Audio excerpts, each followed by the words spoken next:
I still remember the look on Dr. Carlton's face that cold Thursday morning. He kept flipping the paper, hesitating. Then he cleared his throat and said, "Mrs. Miller, the test results show you're perfectly fertile. It's your husband. He has 0 sperm count." I felt my breath leave my body. The room spun around me. I couldn't move. I just sat there in total silence, clutching the edge of the examination bed like it would anchor me to the earth. I whispered, "Are you sure?" He nodded gently, giving me a soft look like I was already grieving. But what hit me even harder wasn't the report. It was the memory of my mother-in-law's words just a week before. She had thrown a glass of wine in my face at the dining table during Sunday dinner and yelled, "You're a barren witch. You came into our family to destroy our bloodline." I had said nothing. Not a word. I took the insult and wiped my face in silence while my husband, her beloved son, sat right next to me and said nothing too. I let them hurt me because I believed maybe I was the problem. But now I knew the truth. And I wasn't sure what to do with it. All I knew was, if they ever found out I had the doctor's report in my purse, all hell would break loose. And maybe it should. Because I was done being silent. My name is Margaret Elaine Miller, and I'm an 82-year-old retired kindergarten teacher from Boulder, Colorado. I may have white hair and wobbly knees now, but once upon a time, I was a blonde girl full of dreams, love, and a heart way too soft for this world. I never had many friends, just a few neighbors, my cats, and a garden that still blooms bright with tulips and forget-me-nots. But once, I fell in love. The kind of love that makes you believe in fairy tales. The kind of love that makes you ignore red flags. And the kind of love that nearly destroyed me from the inside. I met Jonathan Miller when I was 35, at a community theater in Denver. He was charming, tall, with those strong American football shoulders and a smile that could stop your heart. I had never dated much before, mostly because I spent most of my life taking care of my younger siblings after my parents passed away. Jonathan made me feel special. Not beautiful. Not sexy. But seen. We got married in less than a year. He brought me to his family ranch in Nebraska, where his parents, Mr. and Mrs. Miller, ran things like a military camp. His mom, Beatrice, was cold from the first day she met me. No smile. No hug. Just a long up-and-down scan and a judgmental, "So you're her." Still, I tried. For 10 years. 10 long, painful years. When we couldn't have children, I blamed myself. I cried alone in the guest bathroom every time my period came. I looked at baby aisles in Walmart like they were cemeteries for dreams I couldn't bury. Beatrice got bolder with time. She started whispering prayers at dinner, saying, "Lord, open Margaret's womb if she is not cursed. And if she is, Lord, may you cast her out." Jonathan would just eat his mashed potatoes and stay quiet. When I asked him once, "Why won't you tell them the truth, that we're trying?" he just looked away and said, "They won't understand." Eventually, I stopped asking. One day, I woke up and said enough was enough. I had been secretly saving up little bits for my allowance. Yes, they called it that, because Jonathan never let me work or have my own money. I found a private fertility doctor in Boulder. Dr. Carlton. A kind man with soft eyes who treated me like a person, not a broken machine. He ran every test. I was scared the whole time. I kept thinking, what if it really is me? But when the results came in, the truth nearly broke me. I wasn't the problem. Jonathan was. He had something called azoospermia, a complete absence of sperm. It was irreversible. Permanent. I cried the whole way back to Nebraska. Not because he was infertile, but because he let me suffer for 10 years while his family destroyed me. And he knew. He knew all along. Just a week before the diagnosis, Beatrice had called a family meeting. I didn't even know what that meant. I sat at the head of the table like a criminal facing trial. She stood up in front of everyone, Jonathan, his brother Mike, his sister Luann, and said, "It's time we discuss Margaret's failure to give this family an heir." My heart was thudding so loudly I could barely hear her. "She's not just barren," she said. "She's a disgrace to the Miller name." She took a glass of wine and threw it at me. Cold, sharp, wet. It stung my eyes, but not as much as Jonathan's silence. I walked out that day. I packed my bag, took the bus back to Boulder, and got my test results the very next day. And now, I sit on my old porch, holding the envelope in my wrinkled hands. Inside is the proof.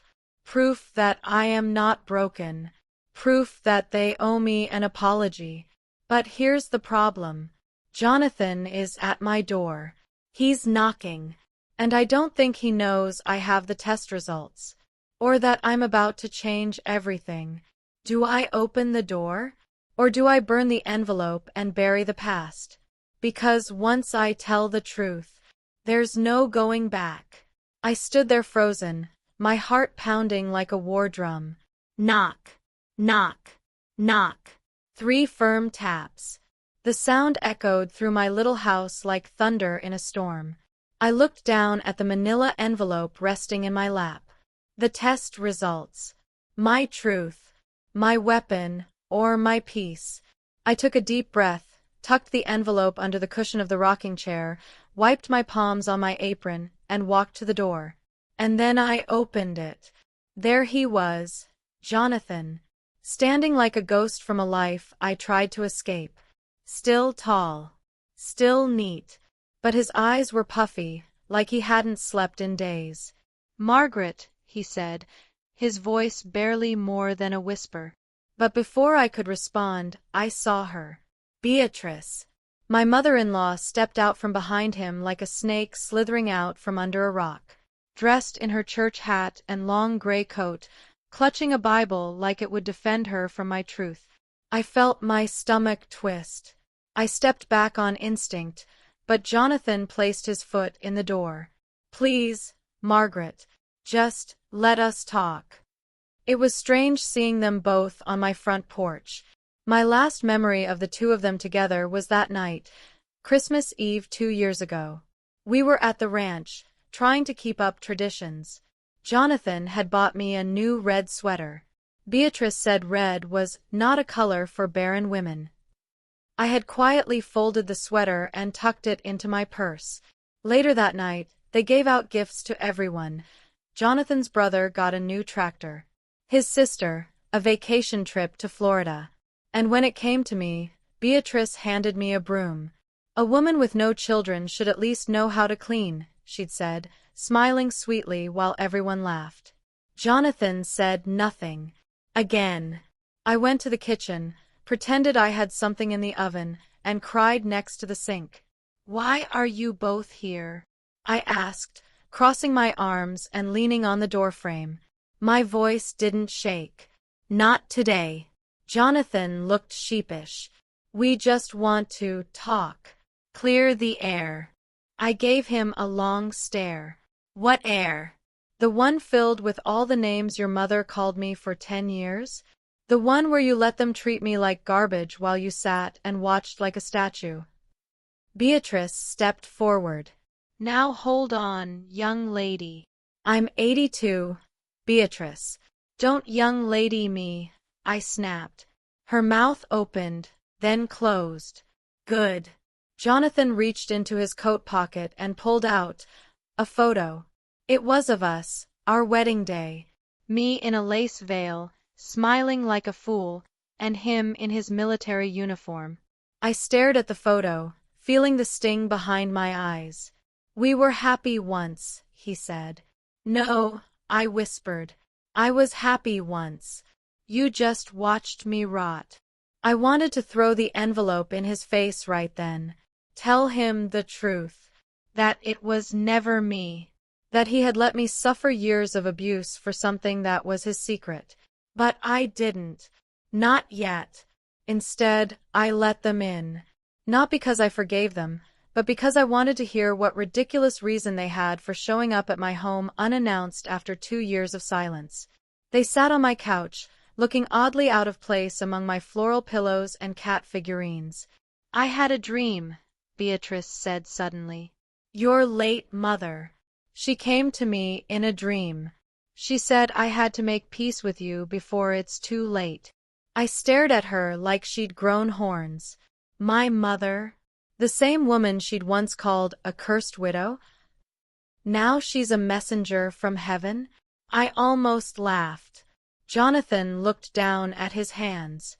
"I haven't been able to sleep, Margaret. I see your face. The way you looked that night after Mom threw that drink. I wanted to stop her. I swear I did. But you didn't," I said coldly. "I came here to say I was wrong," Beatrice said. I raised an eyebrow. "I was wrong to be so harsh," she added quickly, like it was choking her. "But you have to understand, our family name is everything to us. And without children, without legacy, it felt like the end of our line." "So it's okay to destroy me?" I asked. "To call me Barren? Curse me at family dinners? Humiliate me in front of strangers?" "I didn't know," she said quietly. "I thought it was you." I stared at her, then at Jonathan. They still didn't know. For years, I had chosen silence because I believed that love meant sacrifice, that if I just held on long enough, they'd see my worth. But they never did.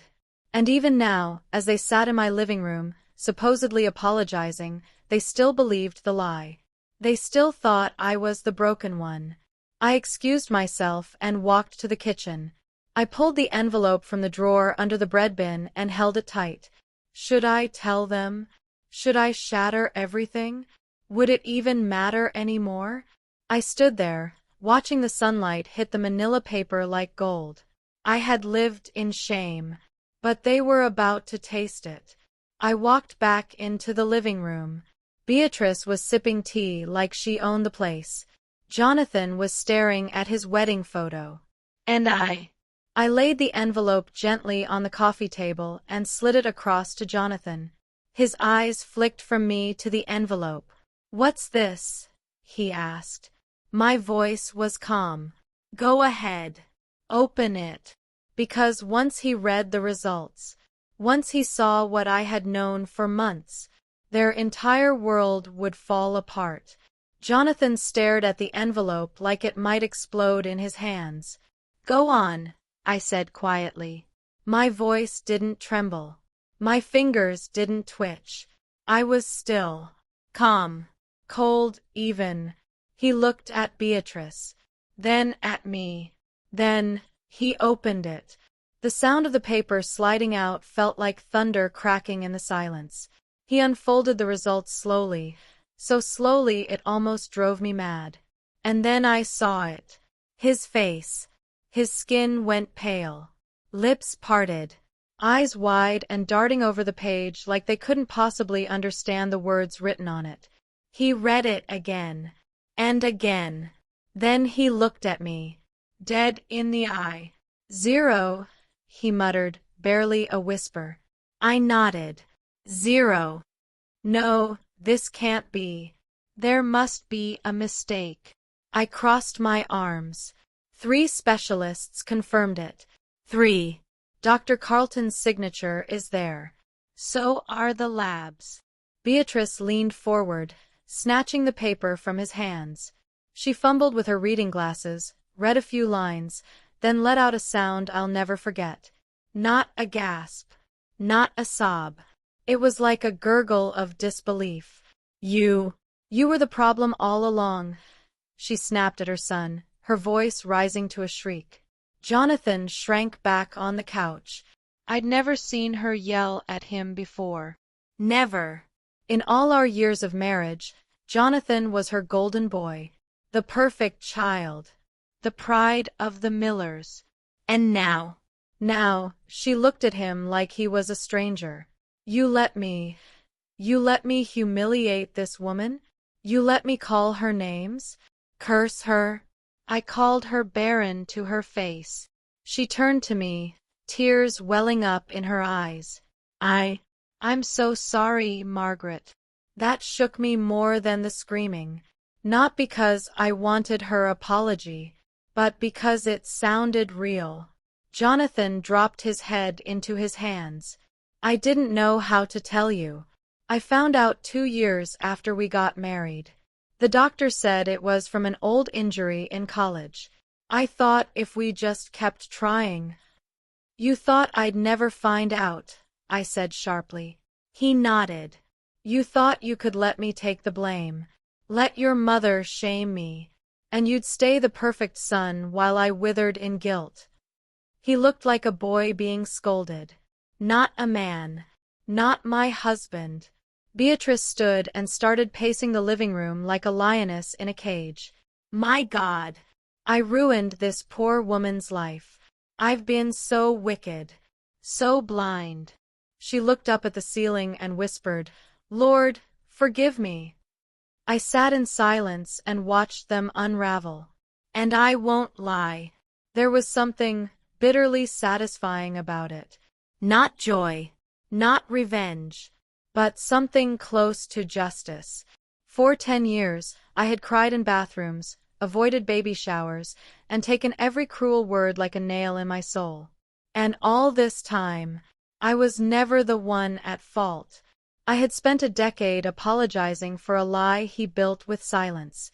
Jonathan lifted his head, tears streaming down his cheeks now. I didn't tell you because I didn't want you to leave me, he said. Beatrice scoffed. You let her suffer because you were scared of being alone? He looked at her and then at me. I loved you, Margaret.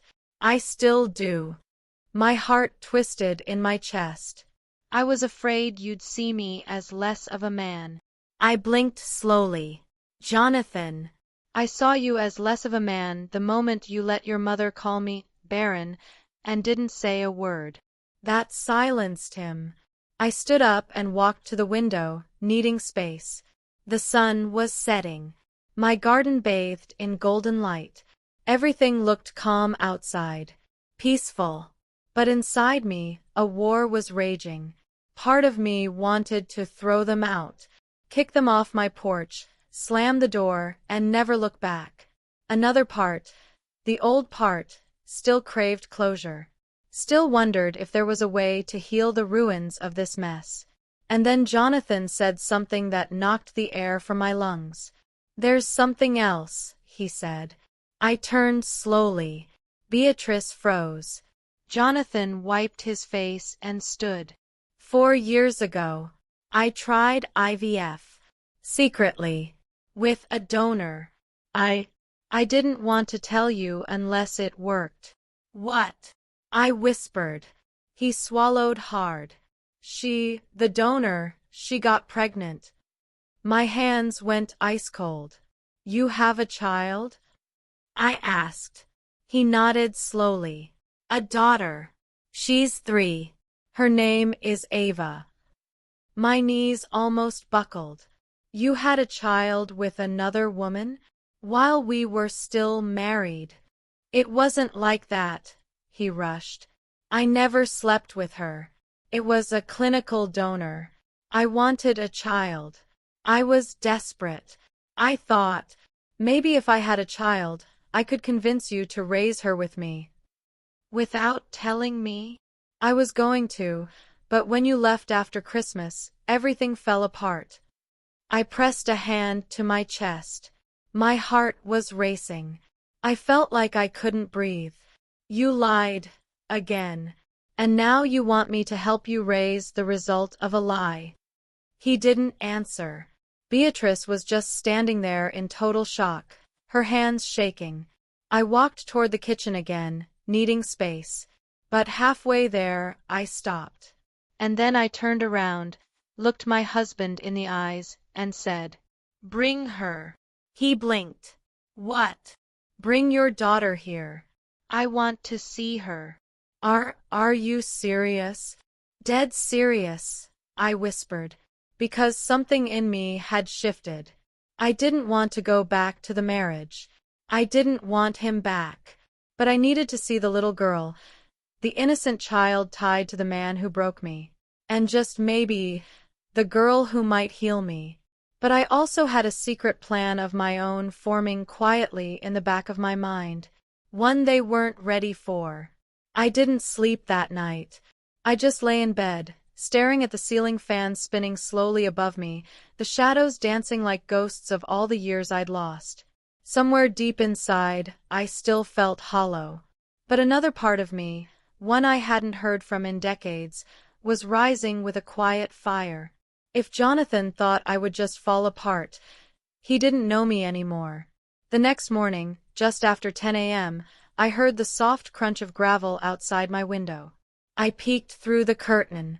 There they were. Jonathan. And beside him, holding his hand, was a little girl with golden curls and bright green eyes. She couldn't have been older than 3. She wore tiny denim overalls, sparkly shoes, and a pink bow in her hair.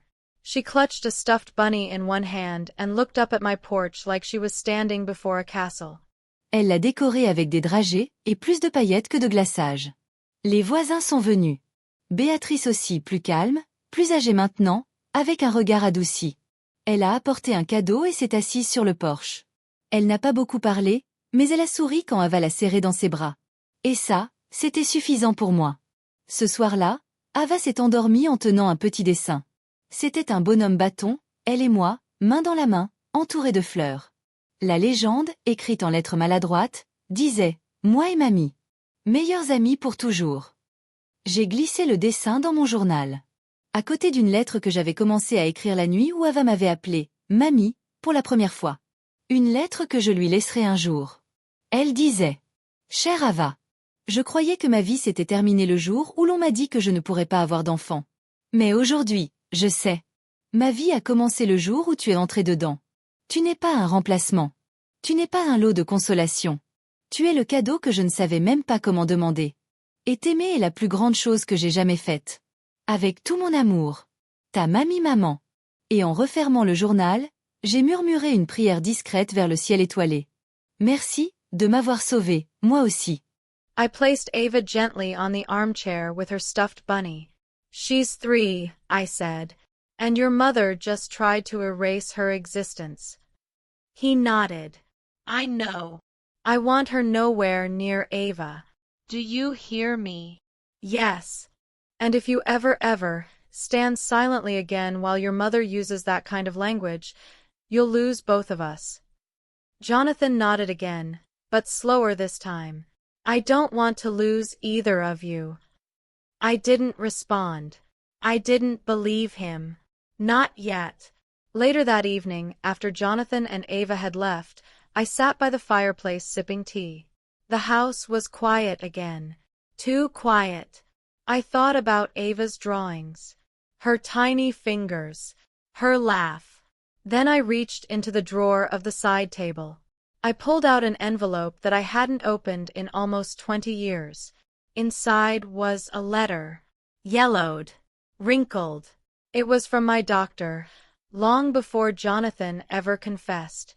You are healthy. No abnormalities in reproductive health. All tests are normal. I had saved it, even when I pretended I hadn't seen it, even when I let myself believe the lie he fed me. And now, it would be the beginning of something new. The next morning, I called a lawyer. I told him I wanted to start the process to gain legal guardianship of Ava. Not full custody. Not yet. Just a safety net. Her father is still involved, I explained. But her grandmother is not safe. He listened carefully. We can draft an agreement, he said. If her father agrees, it's very possible. I knew Jonathan would say yes. He owed me more than he could ever repay. As I hung up the phone, I glanced at the empty chair where Ava had sat the day before. Then I whispered to myself, "You're not going to grow up in pain like I did." But as I stood to water the tulips outside, I saw something on the front porch. A package. No return address. Just my name, scrawled in blocky handwriting. Inside, a single ultrasound photo, with the initials BM, scribbled on the back. And a note. You want Ava? Then you should know everything first. I stood on the porch holding the ultrasound photo in my trembling hands. The initials BM scrawled on the back kept echoing in my mind like a riddle.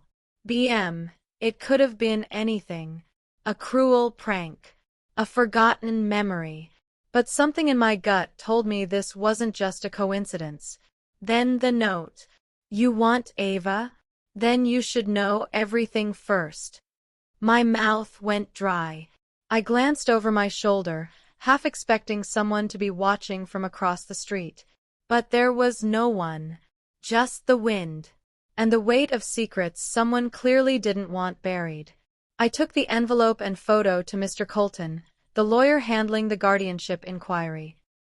He was a wiry man with thin glasses and eyes that always looked like they already knew what you were going to say. He took the photo, scanned it, then looked up at me. This isn't a random ultrasound, he said. What do you mean? He pointed to the timestamp on the edge of the photo. This scan came from a clinic in Chicago, not Denver. But Jonathan told me he used a Denver clinic. Mr. Colton leaned back in his chair. You're right to be suspicious. Do you want me to investigate? I hesitated. Then I said, yes. Later that afternoon, Jonathan stopped by to drop off Ava. She ran straight into my arms like sunshine wrapped in a toddler. I knelt and hugged her, but my eyes never left her father. I invited him in, offer him tea, waited until Ava went to play with her coloring books. Then I dropped the photo in front of him on the kitchen table. He froze. I watched the blood drain from his face. Where did you get this? He asked. It was left on my porch, I said coolly, along with a note. You want Ava? Then you should know everything first. He pushed the photo away like it burned his fingers. Tell me the truth, Jonathan, I said. He sighed, sat down, and began to talk. She wasn't a clinic donor. I stiffened. She was someone I met at a grief support group, he admitted. Her name was Bridget Monroe. She had just lost her fiancé in a car accident. I told her about our infertility issues. I was desperate. Desperate enough to lie? I asked. She offered. She said she didn't want a relationship, just wanted to help someone who needed a child. Did you sleep with her? His silence answered everything. I closed my eyes and leaned back, gripping the table like it would keep me from flying off into a rage. You said it was clinical, I whispered. You swore. I thought it would make it easier if you believed that. I was afraid if you knew I had done it the old-fashioned way, you'd hate me. I already hate you, I snapped. He winced. She disappeared after the birth, he said softly. She signed over parental rights, no questions asked. I've never heard from her again. Until now. He looked confused. I held up the note. She's back, Jonathan. And it seems she has something to say. His face paled again. That's not possible. She moved away. I checked. I shook my head. You don't get to control the truth anymore. The next evening, just as I was tucking Ava in with a bedtime story, I heard a knock at the door. Soft. Delicate. I opened it. There she stood. Bridget Monroe. Blonde. Pale. Slim and elegant. Her eyes were swollen like she'd been crying for days. Mrs. Miller? She asked quietly. I nodded. I'm sorry for showing up like this, she said. But I need to see my daughter. My stomach dropped. I led her to the kitchen, poured tea. My hands shook. You said you didn't want anything to do with her, I said. That's what Jonathan told me. She laughed bitterly. Of course he did. She pulled a small diary from her bag. Leather-bound. Worn. She placed it in front of me. I kept everything, she said. Notes. Dates. Conversations. The night he told me his wife was sick and couldn't handle the stress of motherhood. My jaw clenched. He lied to me, too. He said he just wanted to give the child a stable home. I was grieving. Alone. I thought I was helping someone heal. She looked at me, tears in her eyes. I didn't know you were still married. He said you left. That you didn't want children. I felt my whole chest go hollow. I didn't know what to believe anymore. After Ava fell asleep, I invited Bridget to peek in her room. She stood in the doorway, hands over her mouth, eyes shimmering. She's so beautiful, she whispered. Yes, I said, my voice steady. She is.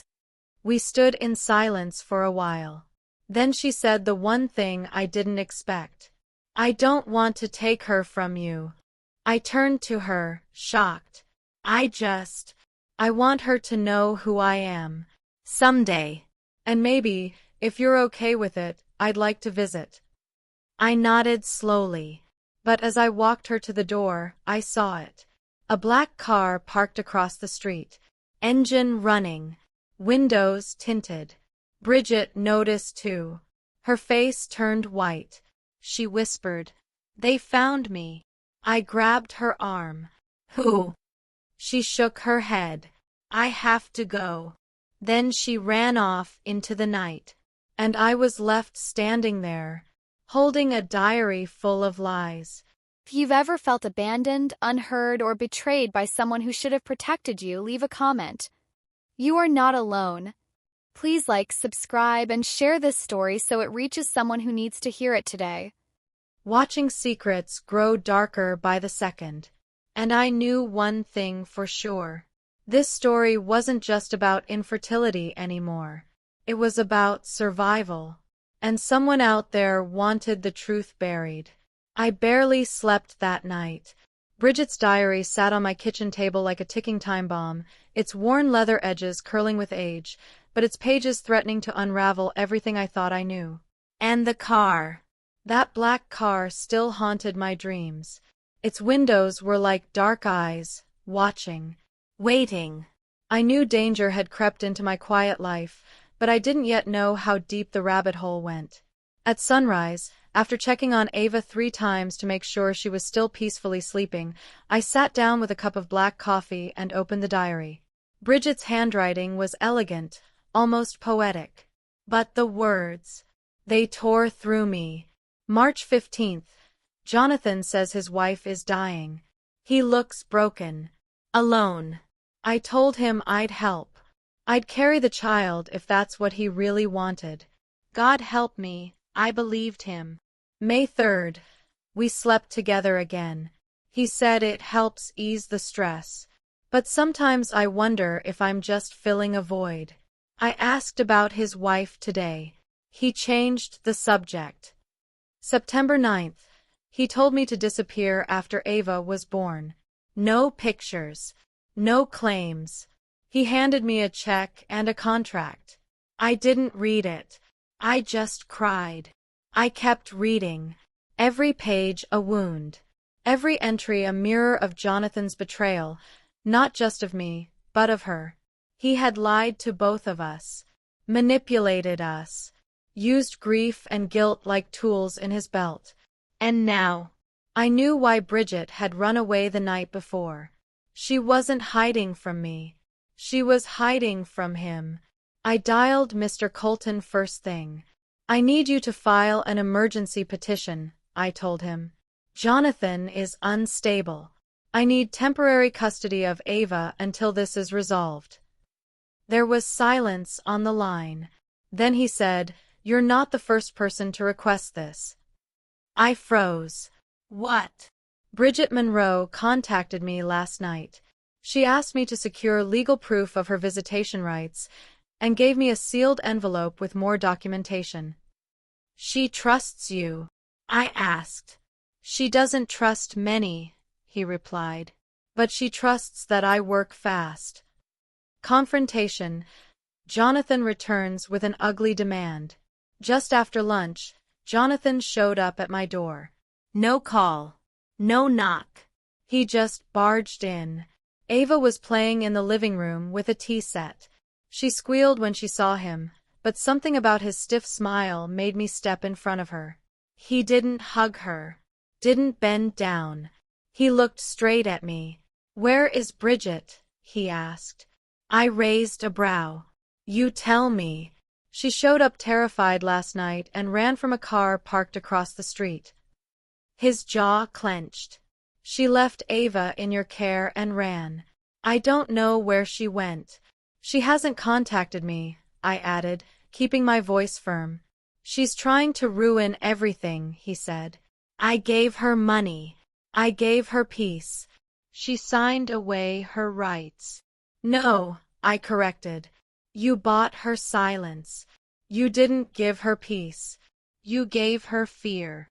Ava peeked around my skirt. "Daddy, what's wrong?" He forced a smile. "Nothing, sweetheart. Go play, okay?" I leaned down. "Go to your room, Ava.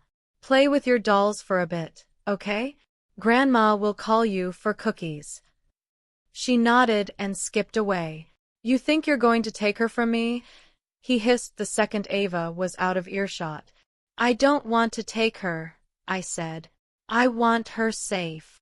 "She is safe." "No, Jonathan," I whispered. "She isn't.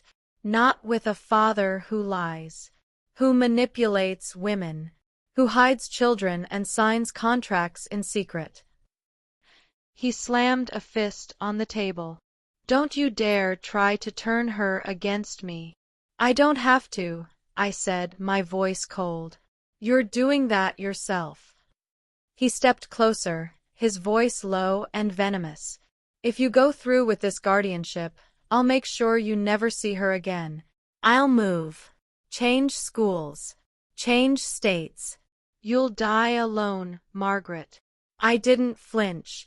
Instead, I stepped back and held up my phone. The screen was glowing. "Say that again," I said.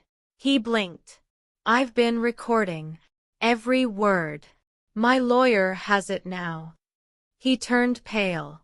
"You may be her biological father," I added, "but I'm the only parent she's ever had." He stormed out, but before he left, he said something that chilled me more than anything else. "You don't know what I'm capable of." That night, as I was tucking Ava into bed, she looked up at me with her tiny hands around her bunny. "Grandma." "Yes, sweet pea." "Why was Daddy yelling?" I paused. "He's confused right now. Sometimes grown-ups get scared and do the wrong things." She nodded like she understood. Then she asked, "If my mommy comes back, will I still stay with you?" I nearly broke. I kissed her forehead gently. "I'll do everything I can to keep you safe. That's a promise." She smiled sleepily and whispered, "You're my real mommy." And just like that, my heart shattered all over again. Just as I turned off the light and stepped into the hallway, my phone buzzed. A text from an unknown number. "Meet me at the park tomorrow. 9 a.m. Come alone. BM." And attached, a blurry photo of Jonathan sitting in a diner, across from a man in a black hoodie, holding a gun. The photo burned in my brain all night long. Jonathan, seated stiffly at a diner booth, across from a man with a black hoodie and a cold metal handgun resting just beneath the table.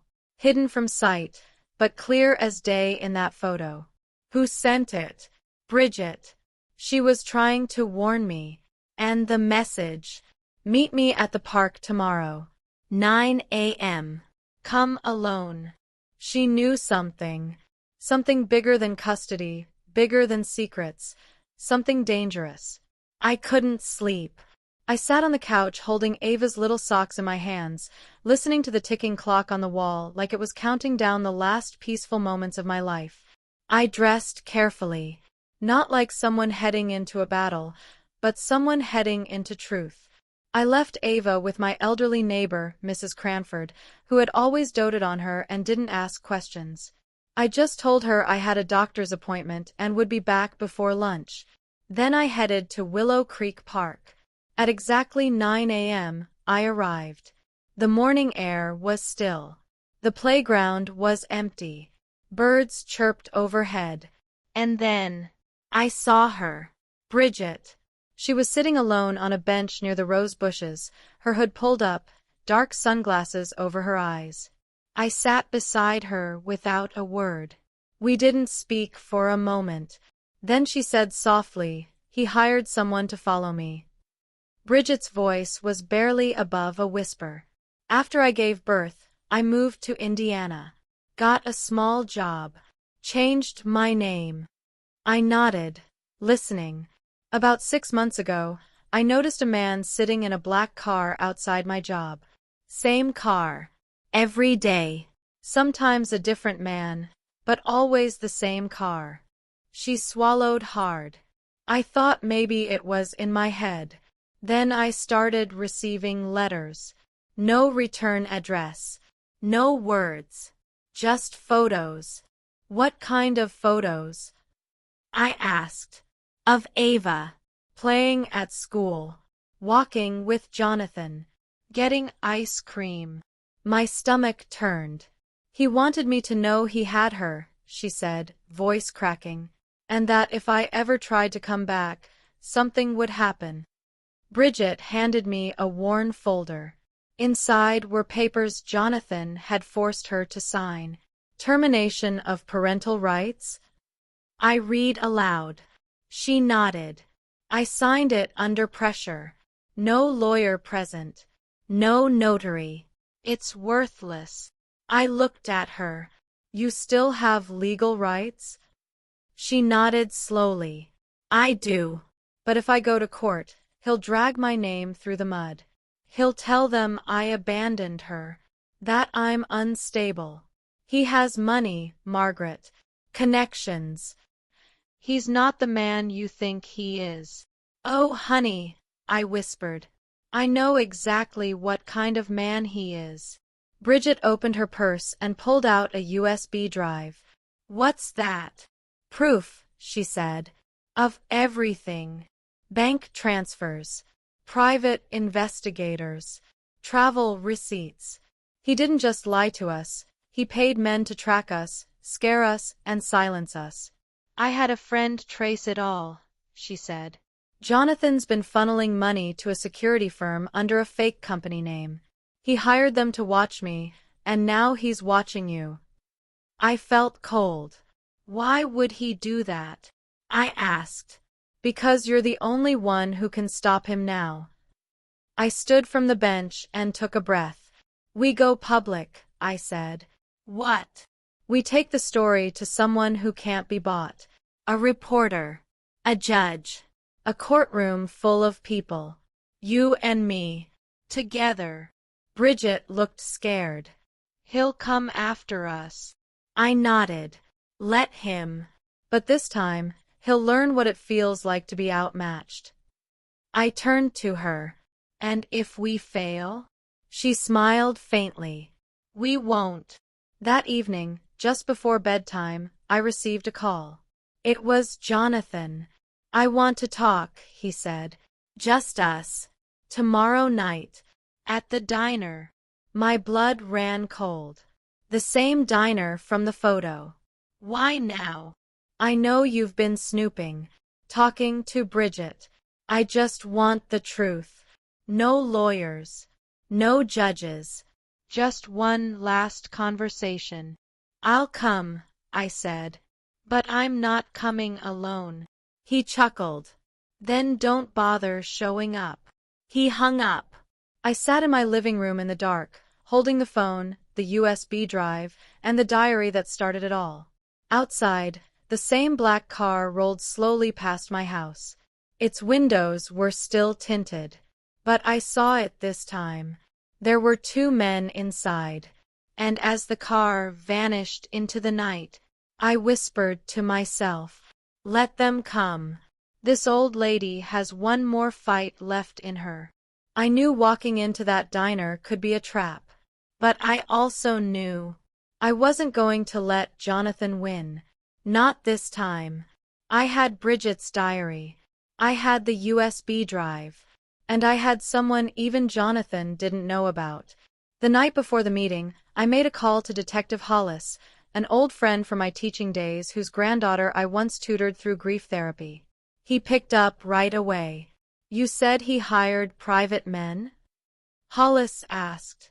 More like thugs in suits, I replied. And Bridget has proof. Bring everything, he said. I'll be close by. Then he added, wear something red, so I know if you're in danger. I smirked. I dug out the old red sweater Jonathan gave me on that awful Christmas Eve years ago, the one Beatrice mocked, the one I never wore. Tonight, it will be my armor. I arrived at Maple and Main Diner at exactly 7:01 p.m. Red sweater. Plain jeans. Hair pinned. The diary and USB hidden in my purse, next to a pepper spray canister I hadn't used in 20 years. Jonathan was already there, sitting in the far corner booth, a leather folder on the table in front of him. He looked calm. Too calm. I approached slowly and slid into the booth opposite him. You came alone, he said, scanning me. I smiled. Looks can be deceiving. He narrowed his eyes. You've been digging. I didn't deny it. He leaned in, voice low. That woman is a liar, Margaret. She tried to extort me. I gave her money, and now she wants more. I pulled out the diary. You mean this liar? His jaw clenched. You gave her money to disappear. You lied to her about me. You lied to me about her. And now, you're lying to yourself if you think I'm going to sit quietly while you destroy another life. Jonathan slid the folder across the table. Inside were legal documents. Sign this, he said. You get full custody. Bridget gets visitation. I disappear. No police. No stories. No digging. You get the child. I get silent. I looked at the papers. It was tempting. Too clean. Too easy. Too fake. I don't need your signature, I said quietly. I need your confession. He frowned. You think you can trap me? I nodded slightly. I already did. Underneath the booth, taped beneath the edge, was a tiny recording device. Courtesy of Detective Hollis. Every word Jonathan had said, about money, silence, lies, had been captured. And just outside the diner, in a black sedan parked across the street, was Hollis, listening in real time. Jonathan leaned back, suspicious now. You're bluffing, he said. I reached into my purse and slid the USB drive onto the table. This contains every wire transfer you made to the men who followed Bridget. Every trip. Every photo. Every threat. You didn't just lie, Jonathan. You stalked her. You scared her into silence. He stared at it, speechless.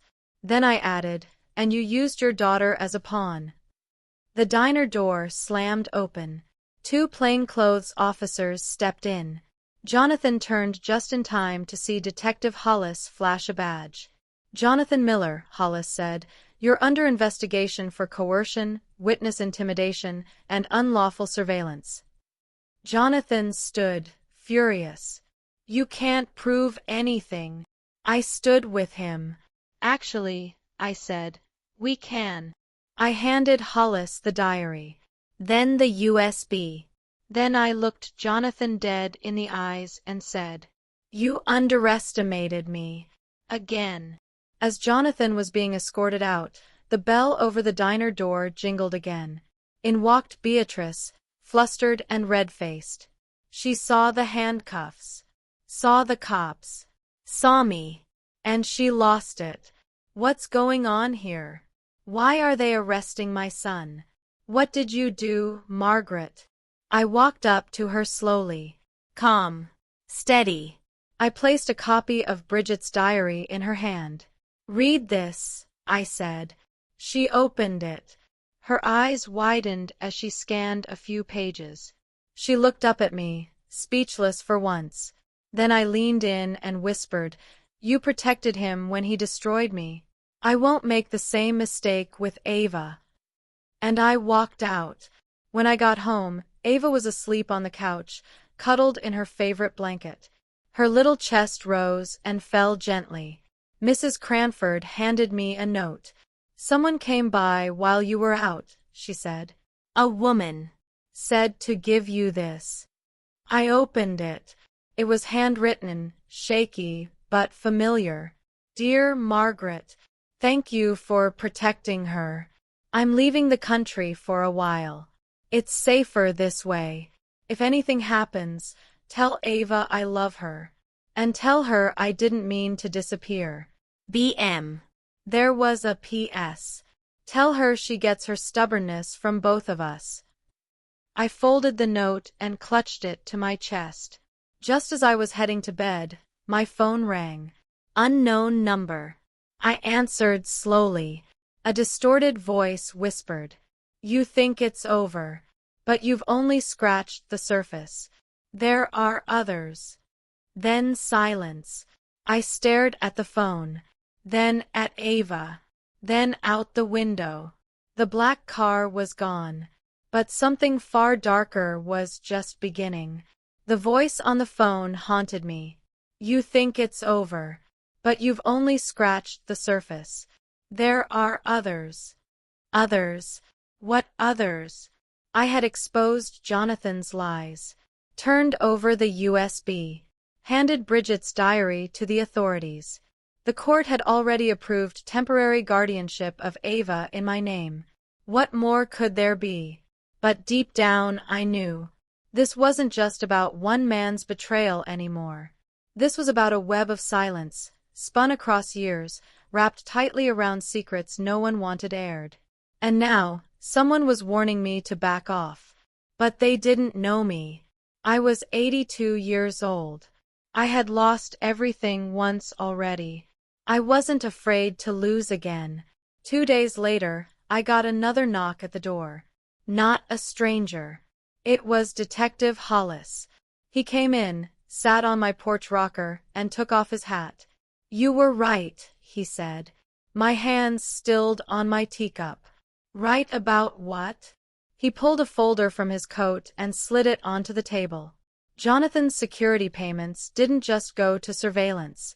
He was part of a network, a group of men funneling money to a private registry. A hidden list of women who were potential surrogates. I blinked. Excuse me. He nodded. They called it the Mother Vault. I felt the blood drain from my face. Women like Bridget? I asked. And more, he replied. You weren't the only one Jonathan manipulated.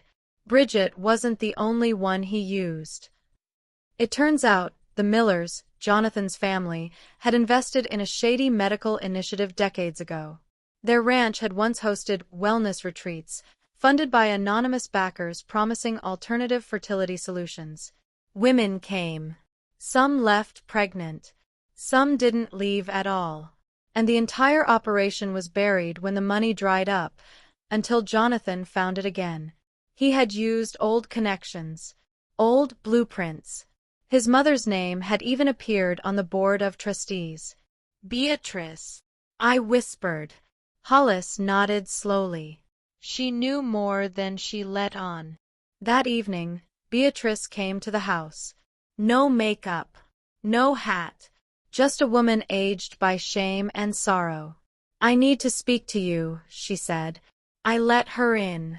She sat on the couch where Ava now played with building blocks. Beatrice stared at the little girl for a long, silent minute. Then she turned to me. I knew what Jonathan was doing, she whispered. But I didn't think he'd take it that far. I thought it would just be science. A donor. I didn't know about the manipulation. I folded my arms. And the other women? You didn't know about them either.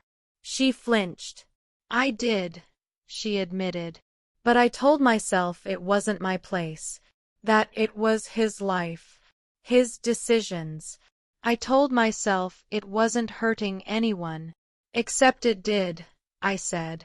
It did, she echoed. And I'm sorry. For all of it. For how I treated you. For what I let happen. For the names I called you when all along my son was the one broken. I didn't respond. She stood. I don't expect your forgiveness, but I want to be part of Ava's life, even if it's just as the old lady who brings cookies and stories.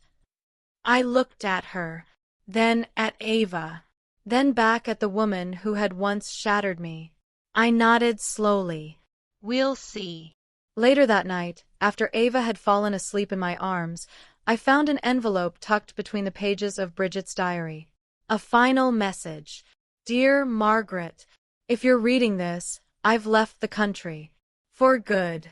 I couldn't stay. Not while I was still looking over my shoulder. But I want you to know something. I didn't choose to walk away from Ava. I chose to protect her. You are the only person who has ever looked at her with real love. Not ownership. Not possession. Just love. Please raise her. Please tell her stories. Please let her know where she came from. And when she's ready, tell her who I was. Thank you for being braver than I ever could be. Love. Bridget Monroe. I sat there in silence and cried, not from grief, but from relief, because for the first time, I felt free. I took out my own journal and wrote something for Ava to read when she was old enough. Dear Ava, you are the light that found me in the dark. I once believed I was broken because I couldn't have children, but then I met you, and I realized I was never broken. I was waiting for you. You are not the product of shame. You are not a mistake. You are not the end of a story. You are the beginning of one. With love. Your grandma, Margaret. Weeks passed. Jonathan's charges went public. News outlets ran stories about the fertility scheme, and more women came forward. Bridget sent one last postcard. A beach. A smiley face. Ava started school. Beatrice became the cookie lady. And me. I went back to my garden, planted fresh tulips with a little girl who called me Mommy Grandma, and told the neighborhood cats bedtime stories. Life didn't go back to how it was. It became something new and better. Because love doesn't always come the way you expect it. Sometimes it arrives wrapped in pain and blooms into purpose. I'm 85 now. Slower on my feet, a little more silver in my hair, but still sharp. Still steady. And still watching the sunrise from the porch with a warm cup of chamomile in my hands. Ava is 9. She runs through the garden barefoot most mornings, chasing butterflies and shouting at squirrels. She knows she was adopted. She knows Bridget was her biological mother. And she knows her father made mistakes, big ones. But what she doesn't carry is shame, because we turned her story into strength. Last week, she left a note on my pillow. Crayon scrawled, pink paper folded in half. Dear Grandma, thank you for choosing me. I love you because you saved me. When I grow up, I want to save people too. Maybe not with police or a badge, but with love. Love is a superpower, right? I learned that from you. Ava. I sat on my bed holding that note, rocking back and forth, letting silent tears fall onto the blanket. Not from sadness. From completion. We never saw Bridget again in person. But she sent photos. Ava's first dance recital. Her 8th birthday. Her poem was published in the school paper. Bridget wrote, I celebrate her from afar. And that was enough. Because not all mothers are meant to stay. Some are meant to sacrifice so others can bloom. Bridget was one of them, and I honor her every time Ava laughs. He was sentenced to 6 years. Served 3. He never came back to Nebraska. Never called. Never sent a letter. And I was okay with that, because forgiveness isn't always about reunion. Sometimes forgiveness is just release. I used to believe my life had ended when I was called barren, when I was shamed, lied to, abandoned. But now I know. My life didn't end back then. It started the day a little girl with green eyes looked up at me and said, "You're my real mommy." And that is a title I wear with pride, until the end of my days.